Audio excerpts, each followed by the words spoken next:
Boas tardes, dando início à nossa reunião de hoje, vamos começar fazendo a prece que Jesus nos ensinou. Pai nosso que estás nos céus, santificado seja o teu nome, venha a nós o teu reino, seja feita a tua vontade, assim na terra como nos céus. Pão nosso de cada dia nos dai hoje e sempre, perdoa, Senhor, as nossas dívidas, assim como perdoarmos aos nossos devedores. Não nos deixeis cair em novas tentações, mas livra-nos do mal que existe dentro de nós mesmos. Porque é teu reino, o poder, a glória, a justiça, a esperança e o amor para todos sempre. Que assim seja. Muito bem. Então, do Evangelho segundo o Espiritismo, capítulo 16. Servir a Deus e a Mamon, parábola do mal rico. Havia um homem rico que se vestia de púrpura e de holanda. Holanda é um tecido de linho muito fino, e que todos os dias se banqueteava esplendidamente.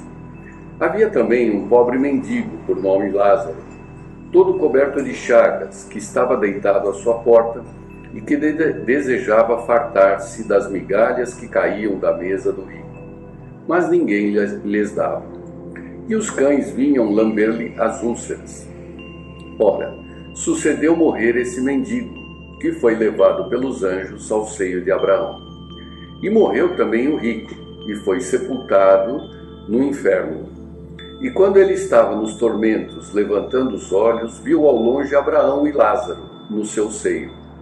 E gritando, ele disse: Pai Abraão, compadece-te de mim e manda cá Lázaro, para que molhe em água a ponta do seu dedo, a fim de me refrescar a língua, pois sou atormentado nesta chama.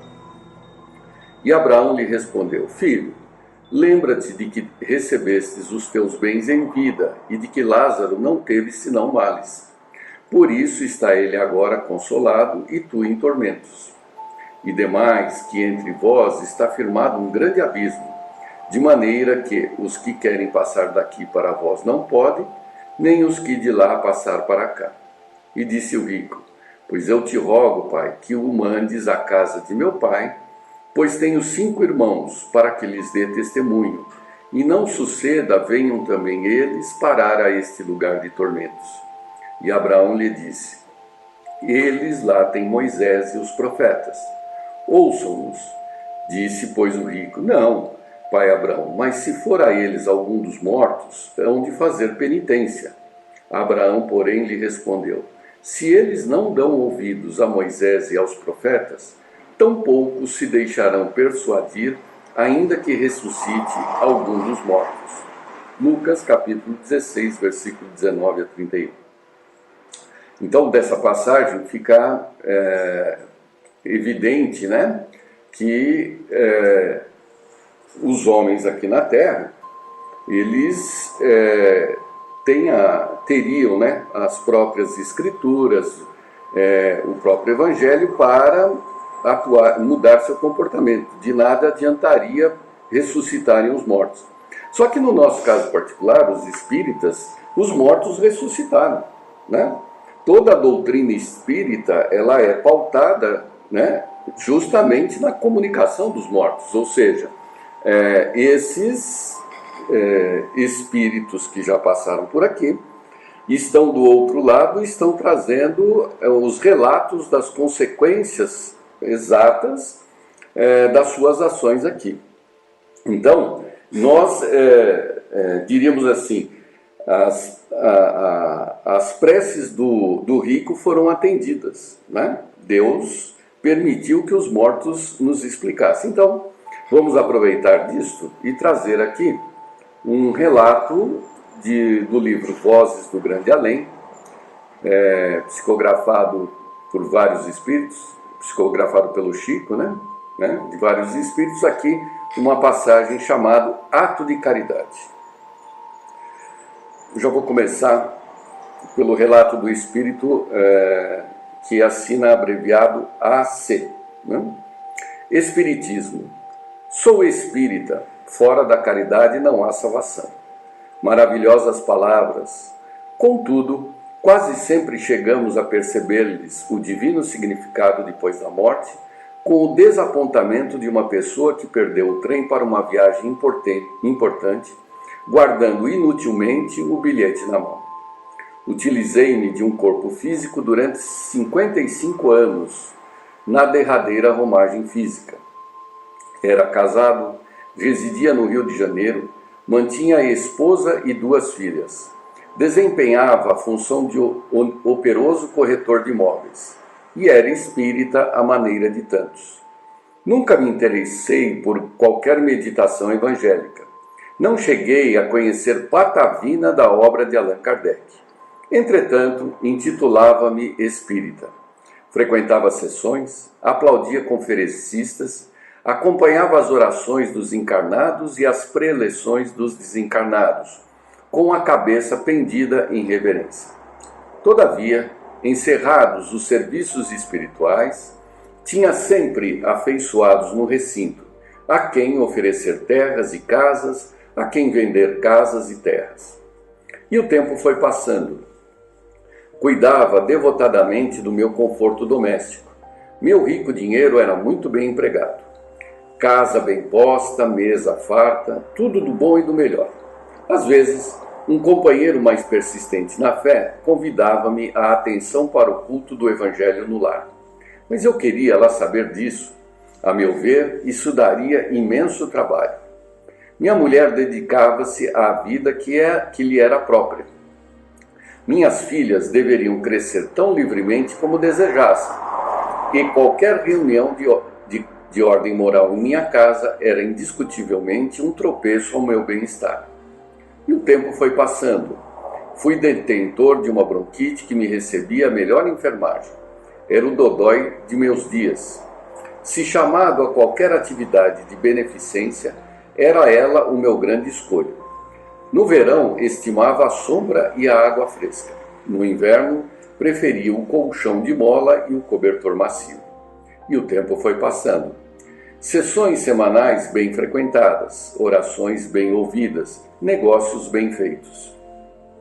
Aos 55 anos, porém, um edema do pulmão arrebatou-me o corpo. Francamente, a surpresa foi grande. Apavorado, compreendi que eu não merecia o interesse de quem quer que fosse, a não ser das entidades galhofeiras que me solicitaram a presença em atividades criminosas que não condiziam com a minha vocação. Entre o centro espírita e o lar, minha mente conturbada passou a viver uma experiência demasiado estranha. Em casa, outros assuntos não surgiam a meu respeito que não fossem o inventário para a indispensável partilha dos bens. E no centro, as entidades elevadas e amigas surgiam tão intensivamente ocupadas aos meus olhos, que de todo não me era possível qualquer interferência, nem mesmo para fazer insignificante petitório. Para ser verdadeiro, não havia cultivado a oração com sentimento, e por isso mesmo passei a ser uma espécie de estrangeiro em mim próprio, ilhado no meu grande egoísmo.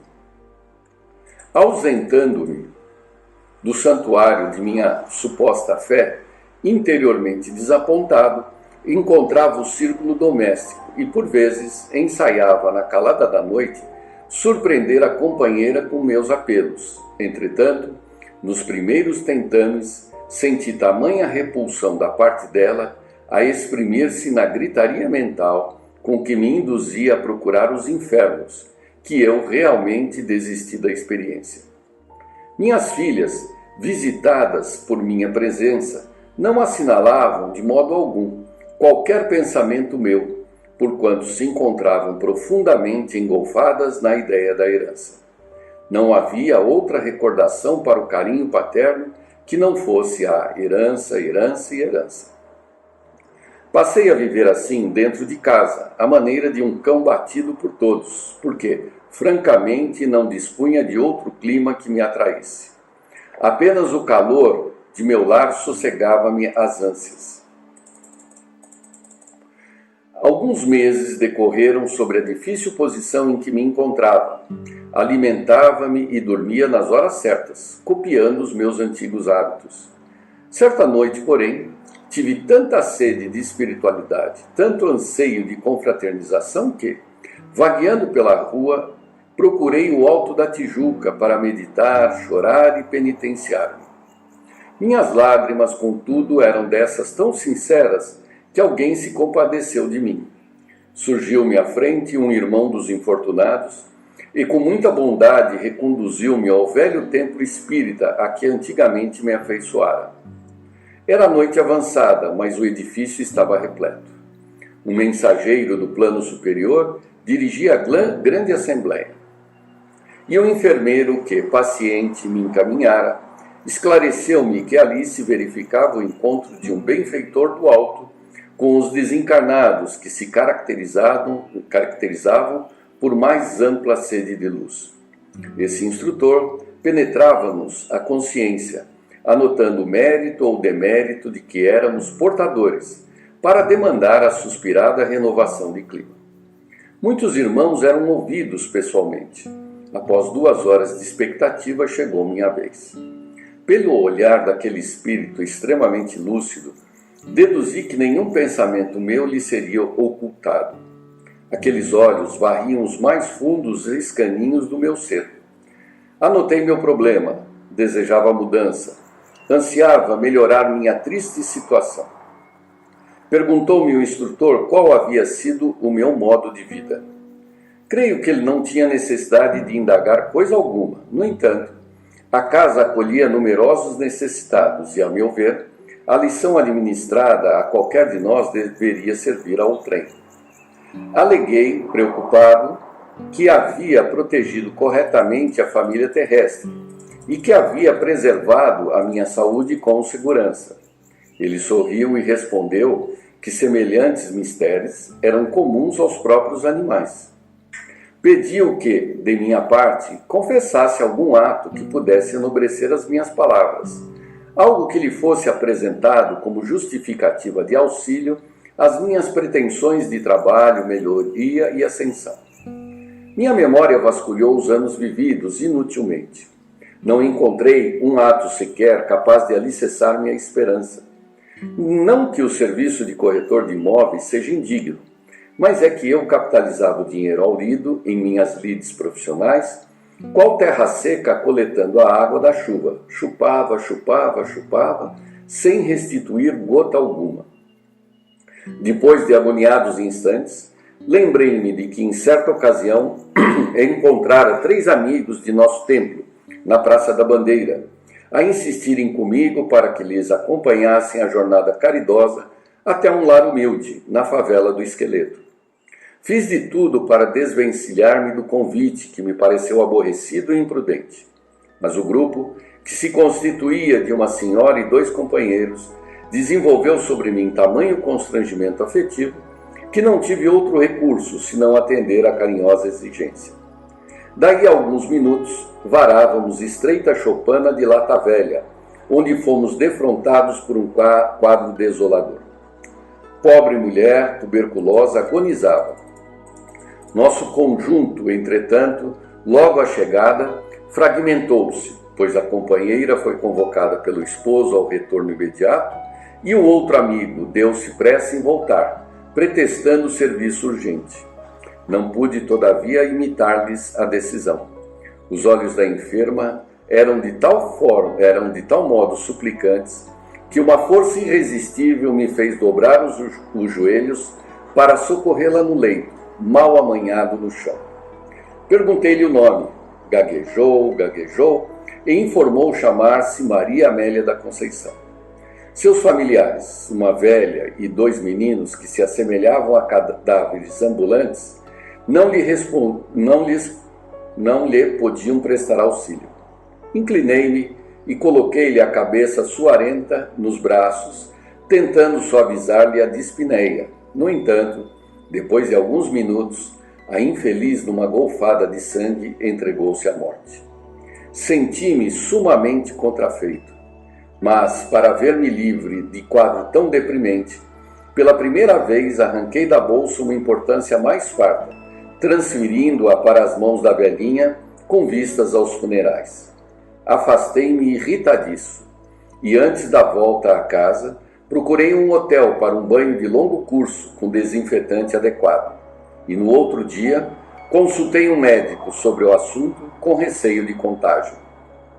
O painel que o tempo distanciara assomou-se à lembrança, mas tentei sufocá-la na minha imaginação, pois aquele era um ato que eu havia levado a efeito constrangidamente, sem mérito algum, de vez que o socorro a Maria Amélia da Conceição fora simplesmente para mim um aborrecimento indefinível.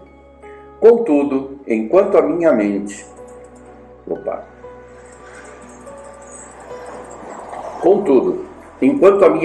embatucada não conseguia resposta, desejando asfixiar a indesejável reminiscência, alguém avançou da assembleia e abraçou-me. Esse alguém era a mesma mulher da triste Vila do Esqueleto. Maria Amélia da Conceição vinha em meu socorro.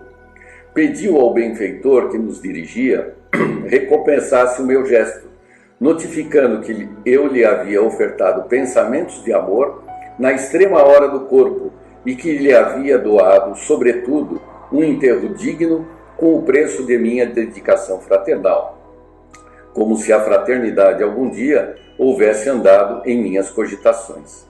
As lágrimas irromperam-me dos olhos e, desde aquela hora, para a felicidade minha, retornei ao trabalho, sendo investido na tarefa de amparar os agonizantes, tarefa essa em cujo prosseguimento venho encontrando abençoadas afeições, reerguendo-me para luminosos porvir. Bastou um simples ato de amor, embora constrangidamente praticado, para que a minha embaraçosa inquietação encontrasse alívio. É por isso que, trazido à vossa reunião de ensinamento e serviço, sou advertido a contar-vos minha experiência dolorosa e simples, para reafirmar-vos o imperativo de sermos espíritas pelo coração e pela alma, pela vida e pelo entendimento, pela teoria e pela prática, porque, em verdade, como espíritas, à luz do espiritismo cristão, podemos e devemos fazer muito na construção sublime do bem. Por esse motivo, concluo, reafirmando: Espiritismo, sou espírita, fora da caridade não há salvação. Maravilhosas palavras, que Jesus nos abençoe.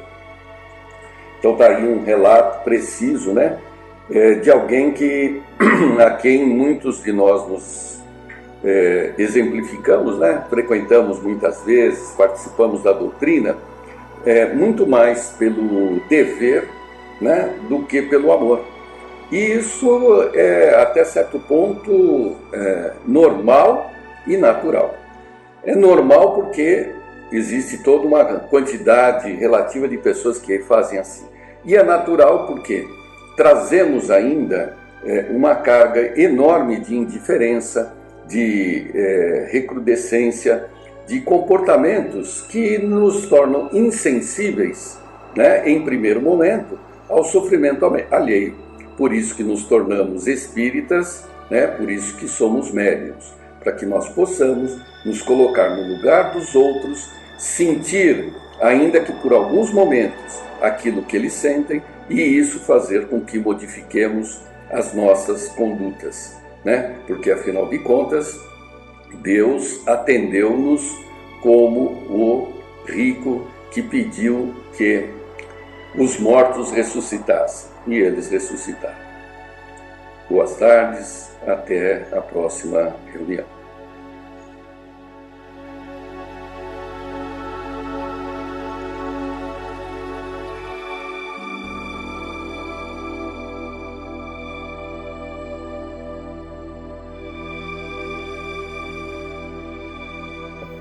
Uma ótima tarde a todos nós.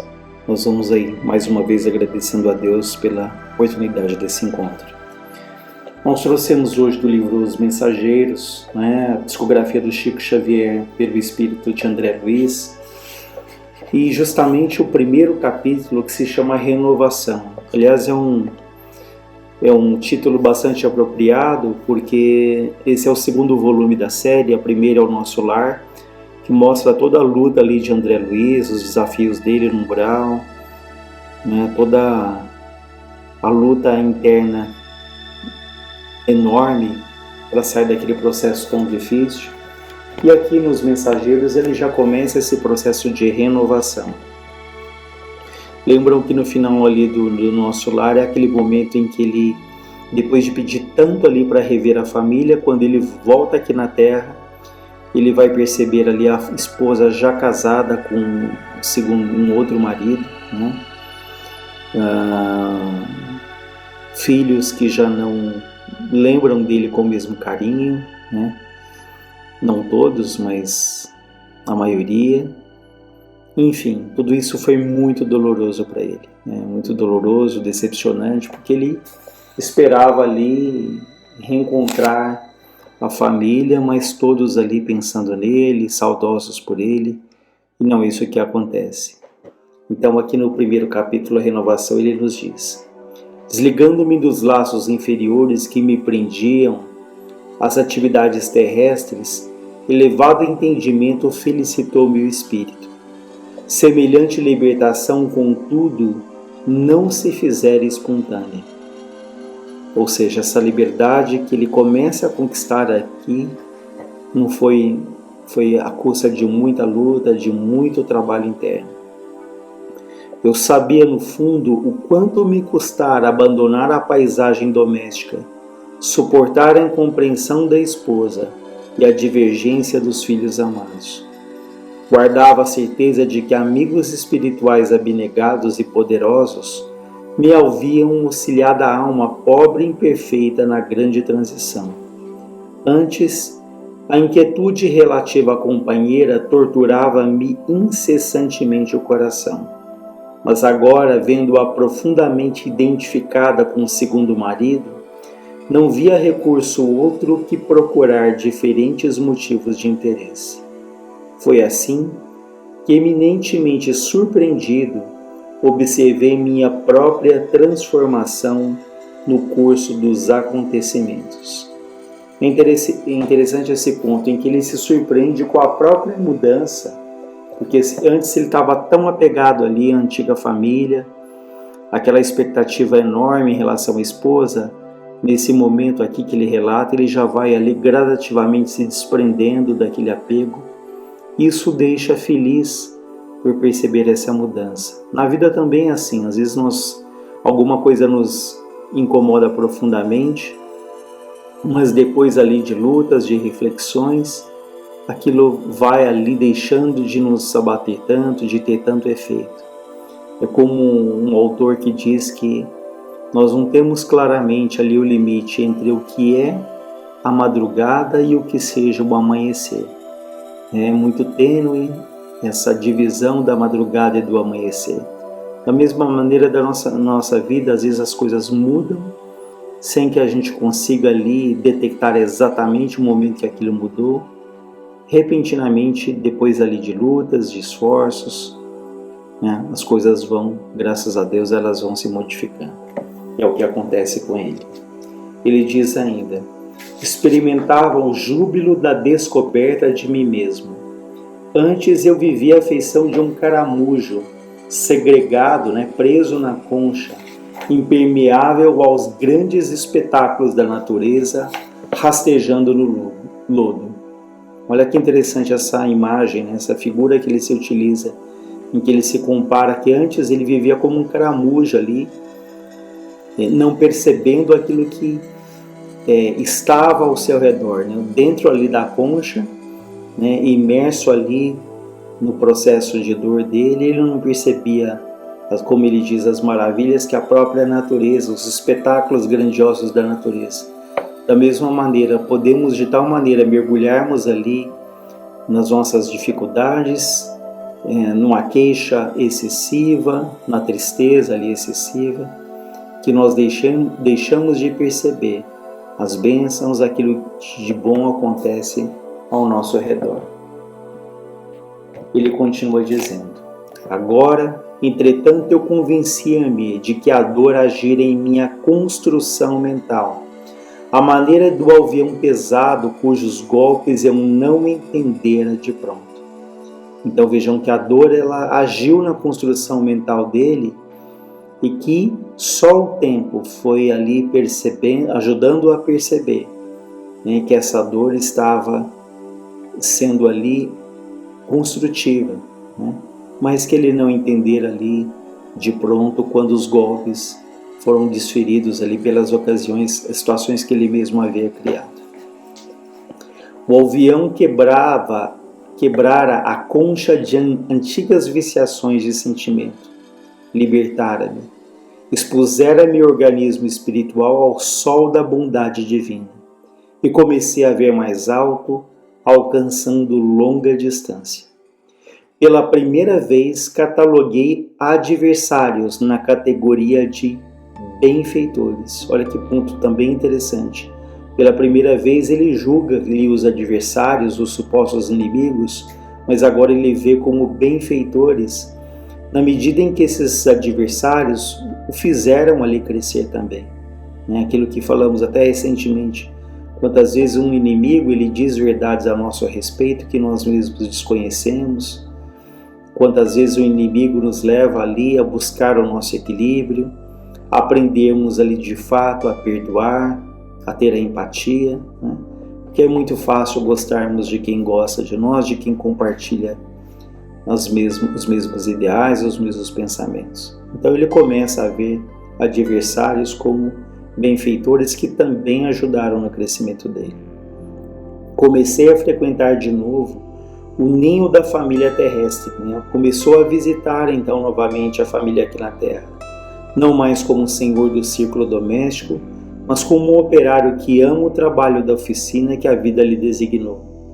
Não mais procurei na esposa do mundo a companheira que não pudera me compreender, mas sim uma irmã a que eu deveria auxiliar quanto estivesse em minhas forças. Abstive-me, né? Deixei de encarar o segundo marido como um intruso que modificara meus propósitos, para ver apenas nele um irmão que necessitava o concurso de minhas experiências. Não voltei a considerar os filhos propriedade minha, e sim companheiros muito caros, aos quais me competia estender os benefícios do conhecimento novo, amparando-os espiritualmente na medida das minhas possibilidades. Compelido a destruir meus castelos de exclusivismo injusto, senti que outro amor se instalava em minha alma. Órfão de afetos terrenos e conformado com os desígnios superiores que me haviam traçado diverso rumo ao destino, comecei a ouvir o apelo profundo e divino da consciência universal. Somente agora eu percebia quão distanciado vivera das leis sublimes que regem a evolução das criaturas. A natureza recebia-me com transportes de amor. Suas vozes agora eram muito mais altas do que dos meus interesses isolados. Eu conquistava pouco a pouco o júbilo, a alegria de escutar-lhe os ensinamentos misteriosos no grande silêncio das coisas. Então vejam que agora, a partir de todas essas situações, a natureza se apresenta a ele de uma maneira diferente, ou melhor, ele começa a perceber a natureza de uma maneira diferente. É até poético quando ele diz, que ele tem alegria de escutar os ensinamentos da natureza no grande silêncio das coisas. O quanto é importante nós fazermos ali o silêncio dentro de nós, para que nós possamos perceber aquilo que nos rodeia, o aprendizado nas lutas, mas também percebermos e agradecermos as alegrias que Deus nos oferece. Os elementos mais simples, ele diz, adquiriram a meus olhos extraordinária significação. A colônia espiritual que me abrigava generosamente revelava novas expressões de indefinível beleza. O rumor das asas de um pássaro, o sussurro do vento e a luz do sol pareciam dirigir-se à minha alma, enchendo-me o pensamento de prodigiosa harmonia. Então vejam que pequenas coisas, pequenos detalhes que antes passavam, que ele não percebia, agora faziam um sentido grande para ele, como o rumor das asas de um pássaro, o sussurro do vento e a luz do sol, Então, o quanto é importante nesses pequenos detalhes, nós olharmos para cima, olharmos para o alto, percebermos a natureza que nos cerca, o sol, o vento, né? Enfim, percebemos ali a obra de Deus que de uma maneira tão grandiosa se manifesta na natureza também. A vida espiritual inexprimível e bela abrira-me os pórticos resplandecentes. Até então, viver em nosso lar como um hóspede enfermo de um palácio brilhante, tão extremamente preocupado comigo mesmo, que me tornara incapaz de anotar deslumbramentos e maravilhas. A conversão espiritualizante tornara-se-me indispensável, ou seja, essa busca pela espiritualidade, essa busca pelo crescimento, esse amor à vida, à natureza, para ele tornara-se indispensável, tornara-se vital, né? Não mais ali uma luta desesperadora, mas diante dessas transformações que ele vai aqui percebendo, que ele vai sentindo, essa busca pela espiritualidade ali é vital, né? Indispensável nas próprias palavras ali de André Luiz. Aprazia-me, né? Ele sentia prazer antigamente em torturar a própria alma com as reminiscências da terra, né? Com as lembranças da terra. Estimava as narrativas dramáticas de certos companheiros de luta, lembrando o meu caso pessoal, e embriagando-me nas perspectivas de me agarrar novamente à parentela do mundo, valendo-me de laços inferiores. Mas agora eu perdera totalmente a paixão pelos assuntos de ordem menos dignas. As próprias descrições dos enfermos nas câmeras de retificação figuravam-se-me desprovidas de maior interesse. Não mais desejava informar-me da procedência dos infelizes, não indagava de suas aventuras nas zonas mais baixas. Buscava agora irmãos necessitados. Desejava saber em que lhes poderia ser útil. Vejo outro ponto interessante, que nos primeiros trabalhos ali no nosso lar, ele tinha uma curiosidade muito grande das experiências que os companheiros tiveram aqui na Terra, de detalhes, de pormenores, né? E agora não, agora ele quer saber o que é essencial para que pudesse ajudar ali os companheiros necessitados. Então ele foi gradativamente, até nas suas conversações, ele vai selecionando, ele vai reduzindo ali as palavras para se concentrar naquilo que de fato era relevante, daquilo que de fato era importante no auxílio ali no trabalho espiritual. Identificando essa profunda transformação, falou-me Narcisa certo dia: André, meu amigo, você vem fazendo a renovação mental. Em tais períodos, extremas dificuldades espirituais nos assaltam o coração. Lembre-se da meditação no Evangelho de Jesus. Sei que você experimenta uma intraduzível alegria ao contato da harmonia universal, após o abandono das suas criações caprichosas, mas eu reconheço que ao lado das rosas do júbilo, defrontando os novos caminhos que se descerram para a esperança, há espinhos de tédio nas margens das velhas estradas inferiores que você vai deixando para trás. Seu coração é uma taça iluminada aos raios do alvorecer, mas vazia dos sentimentos do mundo que a encheram por séculos consecutivos. Não poderia eu mesmo formular tão exata definição do meu estado espiritual, diz André Luiz. Narcisa tinha razão. Suprema alegria inundava-me o espírito, mas ao lado de uma incomensurável sensação de tédio quanto às situações de natureza inferior. Sentia-me liberto de pesados grilhões, porém não mais possuía o lar, a esposa, os filhos amados. Eu regressava frequentemente ao círculo doméstico e aí trabalhava pelo bem de todos, mas sem qualquer estímulo. Minha devotada amiga acertara. Meu coração era bem um cálice luminoso, porém vazio.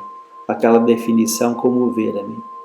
Vendo-me lágrimas silenciosas, Narcisa acentuou: encha sua taça nas águas eternas daquele que é o doador divino. Além disso, André, Todos nós somos portadores da planta do Cristo na terra do coração. Em períodos como você atravessa, há mais facilidade para nos desenvolvermos com êxito, se soubermos aproveitar as oportunidades. Enquanto o espírito do homem se engolfa apenas em cálculos e raciocínios, o Evangelho de Jesus não lhe parece mais do que um repositório de ensinamentos comuns. Mas quando se lhe despertam os sentimentos superiores, verificam que as lições do Mestre, que as lições de Jesus têm vida própria, que revelam expressões desconhecidas da sua inteligência, à medida que se esforça na edificação de si mesmo, como instrumentos do Pai. Quando crescemos para o Senhor, seus ensinos crescem igualmente aos nossos olhos. Vamos fazer o bem, meu caro. Encha seu cálice com o bálsamo do amor divino. Já que você pressente os raios da alvorada nova, caminha confiante para o dia. É muito rica esse paralelo que ela faz aqui, em que a vida de André Luiz naquele momento é como um cálice que estava cheio e que naquele instante ele estava vazio. Porque ele estava cheio ali do passado, das preocupações, do apego. E nesse momento de transformação, ele vislumbra ali uma perspectiva diferente, ele começa a alimentar ali a esperança. No entanto, há essa sensação de vazio, porque ele já não tem mais as preocupações das atividades do passado. Então, se esse cálice está vazio, porque ele ao longo do tempo acumulou essas preocupações mais materiais, digamos assim, agora ele vai ter que encher esse cálice com as boas obras, com as boas atitudes, com os bons pensamentos. Então imaginemos até uma situação do cotidiano, alguém que tem uma doença ali mais séria, ou que tem um vício. Quando essa pessoa se cura desse vício, ela tem ali o desejo de recomeçar a vida, ainda fica um vazio, né? Porque, queira ou não, o vício ele ocupava ali o tempo, né? Aquela preocupação no vício ou na doença, de certa forma, polarizava ali a atenção daquele que sofre aquela situação. Então, na hora que ele se cura, as coisas não se resolvem de uma hora para outra, né? Essa pessoa ela vai ter que recomeçar, ela vai ter que criar novos hábitos, novas atitudes, ela vai ter que reconquistar aqueles que anteriormente havia magoado, como no caso de um vício, em que a pessoa às vezes ela se prejudica, mas ela impacta ali todos os que estão ao seu redor. Então é um processo de recomeço, de reconstrução. E nessa transição daquilo que era e daquilo que será, às vezes existe esse vazio, né? Nessa busca, nesse recomeço. E é o que ela fala que acontece com André Luiz, mas ao mesmo tempo ela o convida para que ele então esteja ali com Cristo, que ele recomece, né? Que ele faça ali o bem, que ele encha então esse cálice com o bálsamo do amor divino. Então fica aí esse aprendizado desse relato do livro Os Mensageiros, que é o primeiro capítulo. Aliás, essa série do André Luiz é bastante interessante, que nós acompanhamos a trajetória dele de luta, de crescimento, né? E tem esses relatos aí tão ricos que nos mostram como que é a vida do outro lado, né? Quais são as particularidades que desconhecíamos, que vêm, e sobretudo as lições morais, porque a trajetória dele muitas vezes é a nossa trajetória também, de aprendizados, de acertos, de erros, né? Então nós aprendemos muito com a experiência desse companheiro André Luiz. Então nós vamos encerrando o nosso encontro de hoje, sempre gratos ao Pai da vida, a Deus nosso Pai, a Jesus nosso Mestre, a Frei Fabiano de Cristo, aos Espíritos amigos. Que luz se faça no nosso lar, que luz se faça em todos os lares da terra, que Deus ampare a todos os doentes do corpo e da alma, que Deus ampare a todos aqueles que neste momento se encontram ou se sentem sozinhos. Pai nosso que estais nos céus, que está em toda parte, santificado seja o vosso nome de amor e de bondade infinita. Venha a nós o vosso reino, seja feita a vossa vontade, soberana, justa, na terra como ela é feita nos céus. O pão nosso de cada dia nos dai hoje, perdoa, Senhor, as nossas dívidas, assim como nós perdoamos aqueles que nos têm ofendido. Não deixe, Pai, cairmos em tentações e novos erros, mas livra-nos de todos os males. Que assim seja, graças a Deus, graças a Jesus.